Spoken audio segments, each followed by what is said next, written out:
Hello and welcome to At the Leadership Table with retired Major General Jim Hoyer. Oftentimes people hear the word leader and they think only of political leaders, but leaders come in many forms, and that's worth exploring. I'm Jim Hoyer, born and raised in West Virginia, a husband, a father, a new grandfather, and a retired military leader, serving for over 40 years in public leadership for our state and nation. Now, the most important mission I have going forward is to educate, motivate, and empower our next generation of leaders. At the leadership table with me today is a good friend and colleague, Margaret O'Neal, president of the United Way of Central West Virginia. For nearly 20 years, Margaret has led the Southern and Central West Virginia United Way organizations as a true servant leader. I know firsthand her care, concern, and just absolute passion for the people of West Virginia, both in good times and in bad times. And Margaret, I greatly appreciate the work that you do for the people of West Virginia, and thank you for joining us at the leadership table today. General Hoyer, I'm so honored. When Jenna reached out to me, I was just thrilled to have the opportunity not only to see you, but to be able to, I've always admired and learned from you, and so this is just a real honor for me. Thank you for asking. And we've been through a lot of fires together, so it's great to see you again. And I'm going to start by asking you the same first question we ask all of our guests. Please share with us a standout moment when you learned something really important about leadership. Well, so I really had to think about that because, that's not the easiest of the questions I've ever been asked. But there is a standout moment. I had always thought I wanted to be a boss, if that's the word, somebody in management. But I met a woman in the late 1990s who was a trainer, sales trainer, which was part of my background at the radio station. And I quickly learned the difference between a boss and a leader. So I think, step one is you got to decide the difference, and you got to decide you want to be a leader. And she was somebody I wanted to follow, and I had great respect for her and her work ethic and her values. And I wanted to be that person that somebody followed. And so I think leaders lead, and that's when I really figured out that there's a huge difference between being a boss or a manager and being a leader. So that was my standout moment. And I think that's a great example for what we try to reinforce on this program is leadership is a lot different than just being a boss. So I greatly appreciate you giving us that insight and example. I know you've had an interesting professional journey. You started in as a sales representative in the broadcasting world and helping others through charitable giving. Can you talk about your beginnings and your journey and what led you to where you are today? Sure. That was a much easier question because it happened exactly the way it was supposed to, I think. So I had always been in for-profit work, hospital, real estate, and was at the radio station. Never really thought much about nonprofit work. And my dad died. And I'm an only child. And my mom and I were standing at my dad's casket, and there was this huge line of people. My dad was in the heavy hauling business. He never graduated from high school. He had joined the Army sooner than he should have. All the things. And so we shared a dinner table every evening. So my mom and I thought we knew everything about him, right? We knew what he did and who he knew, and that we would know them. And I can still hear her saying, "Who is that person?" And they would come up and introduce themselves and say, "Your dad gave me half a sandwich out of his bucket. Your dad gave me a job when I needed one." And I got in the car that night and I said to my husband, "You know what they're going to say about me when I die is that I've raised a bunch of money for somebody." And that was my job. And I really kind of reevaluated if that's the way I wanted my career to go. And so I took a little break, spent some time with my mom, and then answered an ad for hospice and started my nonprofit career at Hospice of Southern West Virginia. And then still could raise money. So still had that gift and still was able to use that to help build the hospice house. And then transitioned to the United Way, as you said, for the last 20 years or so. But that was my I think everybody has an awakening if they really figure out what they want to do with their life. And I just really wanted to have more impact on people. Oh, and I think clearly you do, and I've seen firsthand in working with you and the United Way that while the fundraising is in fact an important piece, it is a very small piece of what you do day to day to take care of the people of West Virginia, not just people in disaster response and recovery, but also just people who are having challenges that we need to help along the way. Recently saw an interview clip, and you were talking about your leadership style with the United Way of Central West Virginia. And you made the statement, we believe here that we can accomplish anything as long as it doesn't matter who gets credit. What's the significance of that belief and promoting that environment and having success as an organization? Well, I learned a long time ago, it's we and not I. And that's always just been really important to me. And we're collaborators. And so you can't have too much of the pat on the backs, and still bring people to the table in a safe environment where we can collaborate on the needs and situations that we see around Central West Virginia and West Virginia as a whole. And so our whole team here at the United Way has that belief. We are often say if we can save one today, that we've met a goal, and sometimes we can save more than one, and sometimes we don't get there at all. But we do it all in the sense of it doesn't matter who helped us. We don't care who gets the credit. We just want to do the work. And, if I should say quickly, that's what I get criticized about the most, is that I don't do enough of the pat on the back for the work that we do. But, you have to preserve a certain amount of dignity and respect for the people we help. And we stand on that, and we hope our good work shows and that people realize what we're doing, whether we're out there taking pictures of it and putting it on Facebook or not. And at the United Way of Central West Virginia, you have leveraged that knack for fundraising, and you and your team raise $2 million or better annually. And you guys have been really good consistently at getting to that point to get the resources to serve the community that you need to serve. What do you think has been the secret behind that success? I think there's a couple of things. I think it's relationship building, that we've spent a great deal of time talking to people and business leaders and government officials and, our mayors and county commissioners, and to share our mission and our work, that they know we're a partner in whatever they need. If they need us to serve in some capacity, that they can reach out to us, and we're going to try to do that. And I think transparency is a huge part of that. People trust us. You said it yourself, and, in disaster, it's often who do we send the money to? Who can, be that person or that organization that will safely guard the funds until it's time to distribute them for recovery purposes. And the United Way is that organization in any community. We saw it recently in Wheeling and Fairmont. We see it in Southern West Virginia with McDowell County, and here in Charleston when anything happens in our community. So I think transparency is a huge part of why we're successful. And we just try to be really honest and share with people the good work that we do in the best possible way.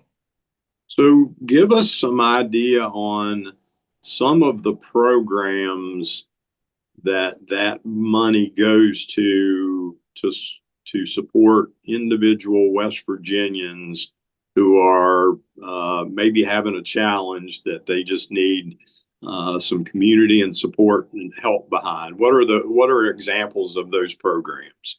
Sure. So we do a couple of different things. We do some funding of programs. So we partner with 35 different programs currently in this year around our 6 counties. We're Kanawha, Putnam, Boone, Logan, Clay, and Braxton. And those nonprofit agencies apply for funding, and we have a great citizen review team that looks at their financial information and makes sure they're doing everything that we need them to do. And those categories wrap around youth opportunity, financial stability. Our community resilience is where, our friends at the Red Cross and our shelters and the Salvation Army fall under. And then our healthy opportunity opportunities, still do a great deal of work around recovery and making sure that people in the recovery field have what they need to help the citizens of West Virginia. And then we have direct service. So you're familiar with West Virginia 211. We still operate that out of our office. We have call specialists right here in the building that answer calls around the communities that we serve. And we have the Equal Footing Shoe Fund. So we have Carrie the Shoe Fairy, who works closely with our schools to deliver shoes on a case-by-case basis. And I'll just say quickly, that does a couple of things. We build a relationship with that teacher, that the child gets new shoes without the tag or without the opportunity for them to be exchanged, get put on them right there in the school. And then we can say to that teacher, what else might that family need? Are they struggling with food insecurity? Do they have, not had water for 3 days? What else can we make sure that we can empower that family to stay together and to stay whole and do the best we can for those kiddos? And then since COVID, we've been a little bit active in the housing realm. So we do have some funding from organizations that help us with first month's rent and deposit. We can sometimes prevent eviction, and then we often have an opportunity to get the power back on or get the water back on from certain people. So I would just say people should call the United Way if they have a need. We can't promise, but we sure will try to find a solution. Yeah, and I'd like to pull the thread a little bit on two things you talked about there. One is I think it's really important for listeners to understand a little bit more about the significant role of 211 and something that I saw firsthand kind of develop. So tell our listeners what 211 is and what it provides in the way of support to West Virginians who may need assistance. Sure. So West Virginia 211 is West Virginia's information and referral number. The United Ways of West Virginia control that. So all of us have call specialists in our office and help answer the phones. You can call at any time. And it's your personal disaster, right? So it's not 911, but it's 211 when your power is disconnected or you need to know where the health department is, or where can you get a vaccine, or where is there a local child care, or where's your local food pantry. Last year we answered almost 27,000 calls. You'll be happy to know we're still going strong. General Hoyer was around when we were on a shoestring trying to keep everything going. And then, crazy COVID happened, and our governor justice at the time really helped promote 211 every day on his calls. And we were blessed to be able to work with Secretary Ruby on the feeding map and all the things that happened. And that's the beauty of it. So we here in Charleston a year or two ago had a gas outage on the west side of Charleston, about 2,600 residents with no gas or water right around Thanksgiving. And so 211 was that number that they could call. And we literally had a legal pad of where the shelters were, where you could get a heater, where you could get a blanket, where you could get water. And there were occasions where we actually delivered those things because we're local and it's attached to the United Way. So 211 is your go-to resource. Anybody listening that would like more information, we'd love to share that. Just reach out to any of your local United Ways and they can help you with that. So the other thing you brought up was the concept of resilience and community resilience. So I think too many times people think of that just related to a disaster and recovery, response, recovery, resilience. But what you guys are doing day to day is community resilience, which may be helping a West Virginian in need be able to get back on their feet so they can be a strong part of a solid community. Maybe highlight a couple more of those programs where you're helping. And I know you guys have done some tremendous work in helping children who are in challenging environments have the things that they need to be successful and maybe overcome a generational challenge. It's still really hard. We see kids in some of the worst situations in all the 20 some years I've been doing this work. And so our school teachers and counselors are struggling every day to make ends meet for their kids. And, we want to try to take a little bit of that burden off of them and make sure that we can help with the basic needs and the shoes so the teachers can teach. And that's a great relationship that we have with them. But our communities, what we want is people to be able to work, right? So what can we do to get that person, that single mom, that single dad, whatever that looks like, somebody coming out of recovery that just got their kids back, how can we help them get to work, get a job, and participate in their community. And we do a lot of that through a lot of different organizations, but most of it comes in our door. They walk in, they see the United Way, the most recognized nonprofit brand in the world, and they say, how can you help me? And we really meet people where they are. So if they're experiencing homelessness, can we help you with housing? If they just need shoes that day, we have people come in who are trying to get a job at one of our local plants, and they need steel-toed boots to be able to get that job. So the resiliency piece is far and wide, and really everything that you can imagine that somebody or a family needs. Sometimes it's a bed. We see kids sometimes removed from a home for obviously necessary reasons, but that foster person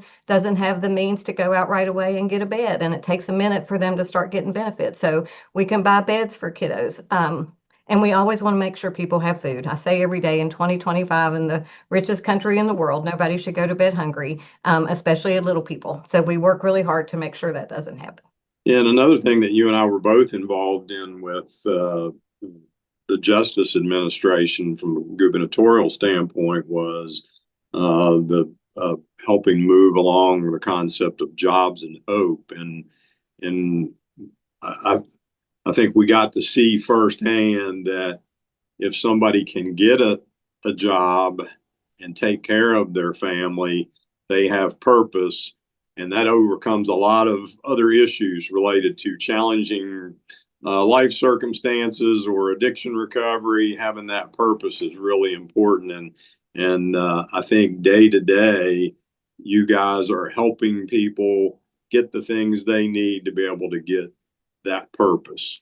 Yeah, we all feel better when we're working, right? When we can contribute. And for us, if you're working, you're a donor, so we want it both ways. We want to make sure people understand, the business community understands that is our focus, that we want people to participate, be employed, have a job, be able to take care of their kiddos, vote, do all the things that make you a part of a strong community. And we try really hard to do that, whatever the case may be.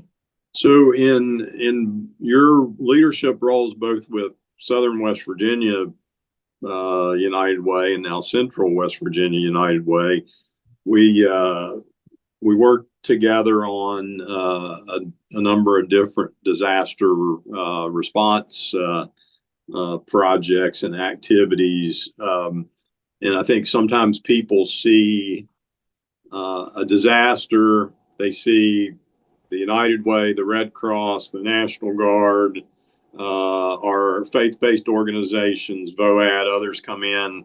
We do some things. We help get people stabilized and that response piece. But there's a long-term recovery piece to this that sometimes lasts years. Can you talk a little bit about how long some of these projects that you guys have worked on to help people have lasted, and help our listeners understand that recovery sometimes lasts years in the making? Well, and you're so right. And thank you for your leadership through all the disasters while you were in charge. We still miss you when that happens. And, it's really good to be able to have the man in charge's cell phone number, which I had for years, and could reach out to you and say, help, we need something. And you always came through. But it's so true. We see people in the immediate need.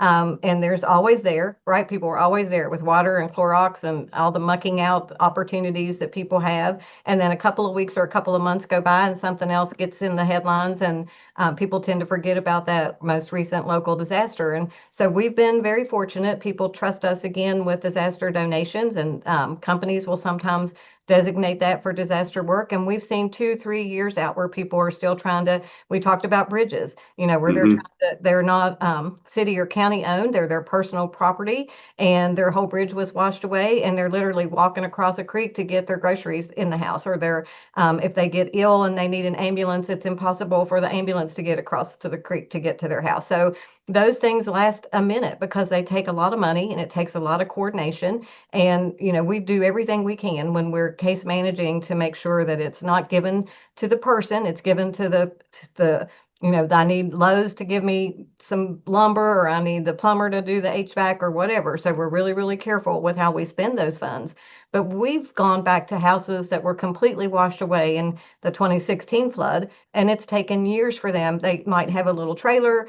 This week, we were recently having a conversation with somebody who was living in a shed because their house had been destroyed in disaster. So people, as we talk about resiliency, people are resilient in West Virginia. They really try hard to recover themselves, and you've seen that. They try to do everything they can to take care of themselves. We see neighbors say, I don't need anything, go 2 doors down. They're the ones who need your help. And, we've just seen that across the state. That's the kind of people we are. But when you think about it, it's like, it just doesn't fix itself.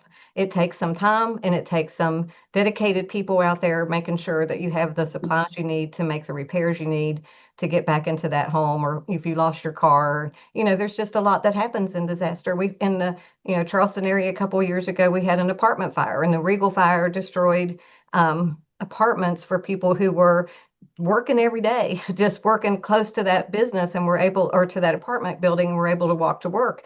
It took a hot minute for us to get those people rehoused, all their furniture again, all their refrigerators stocked again. And it just doesn't happen overnight. It took literally months to get those people back to whole, some kind of whole. So I've been out, I guess, preaching that community resilience is something that we have got to focus on, because it is a national security asset in the world we face, with the challenges we face from the national security side. Having a strong, resilient set of communities across West Virginia, across the nation, where people can come and support missions when we need them to, is exceptionally important.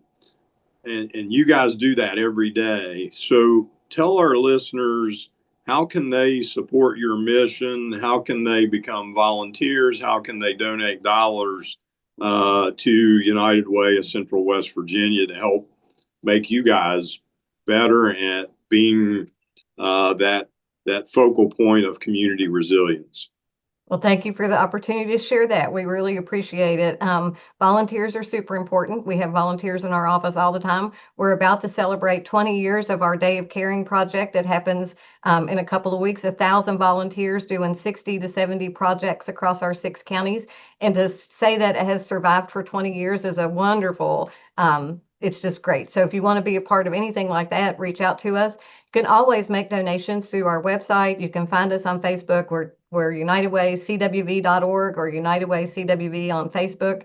The other thing I would just mention is we have a lot of opportunities. So if you do go to our website, our newest thing, and I think you'll love this, is we have a board connector. And so for young professionals who may want to get involved with a nonprofit and just don't quite know how, and they're maybe not familiar with what it looks like to sit around a boardroom or a board table, get on our website, tell us what your interests are, and we're going to match you up with a nonprofit who needs a board member that kind of meets your skill set and the interest that you have. And we've had a lot of young people, in their 20s and 30s who really want to give back, and that's a great way to get started and find out about your community. And so if you go to our website and check out the board connector, I think you'll really find that a great place to get started and get connected to your local nonprofit community.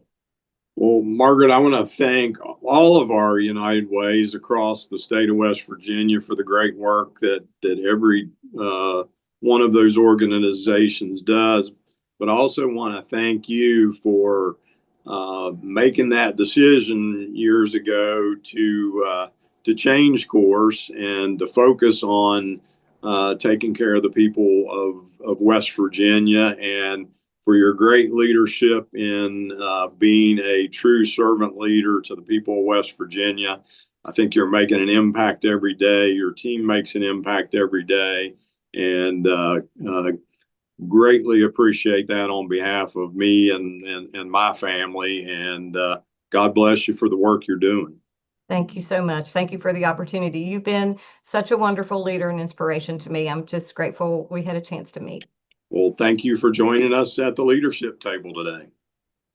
Thanks for listening. This has been At the Leadership Table with retired Major General Jim Hoyer. Did you know you can now find me on social media at RMG Hoyer? That's HOYER,